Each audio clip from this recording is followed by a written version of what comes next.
Je vais sécher aujourd'hui, alors habille-toi et rapplique à la maison. Ferris, mon père aime cette voiture plus que sa vie. Un homme qui fait passer ce genre de folie avant ses obligations essentielles ne mérite pas semblable voiture. La vie bouge très vite. Si tu t'arrêtes pas de temps en temps, elle peut te filer entre les doigts.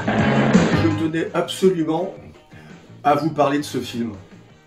Je ne sais pas si vous l'avez vu, mais ce film a quelque chose de tout à fait unique.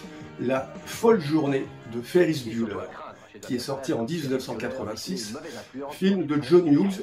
John Hughes est mort récemment, il a réalisé beaucoup de films, et notamment le très connu « Maman, j'ai raté l'avion ». La folle journée de Ferris Bueller, c'est un film, je crois, tout à fait à part. Il est intéressant parce que c'est un des premiers teen movies, un genre typiquement américain qui nous présente des adolescents. Mais l'intérêt de la folle journée de Ferris Bueller, c'est que c'est un teen movie qui s'adresse aussi aux adultes. Ferris Bueller, c'est un collégien qui n'en branle pas une, pour dire les mots, qui ne pense qu'à une chose, c'est à se laisser vivre. Il est la bête noire du proviseur de son lycée et il décide un jour de péter les plombs. Et il va emmener dans cette folle journée son meilleur ami qui, lui, à contrario, est un garçon plutôt sage, mais qui voudrait tellement péter les plombs. Et ce film, c'est un petit peu Pinocchio. Pinocchio, c'est ce petit garçon qui était une marionnette et qui veut vivre sa vie d'être humain, donc il veut mordre la vie à pleines dents et faire plein de bêtises. Et il emmène avec lui son petit camarade qui s'appelle Lucignolo, c'est le conte de Collodi qui a été porté souvent à l'écran par le cinéma et bien sûr par le dessin animé de Walt Disney.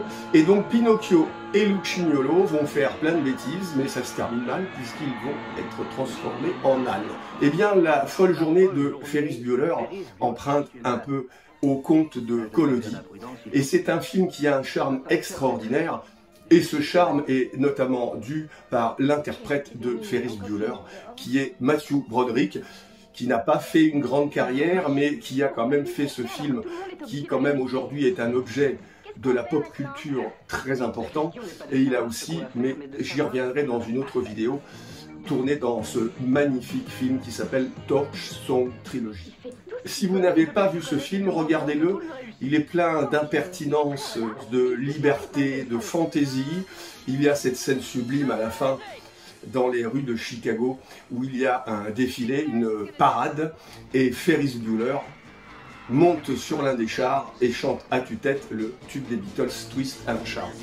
C'est un film vraiment à voir, tout à fait unique. Il ne repasse jamais à la télévision, quel dommage, sans doute une question de droit. Ce film est aussi l'image d'une époque, celle des années 80, qui sont à l'aune d'aujourd'hui et aux yeux de nos contemporains une époque de liberté, mais les années 80 n'étaient pas aussi drôles que ça. En tout cas, je vous conseille de regarder La folle journée de Ferris Bueller, John Hughes, 1986.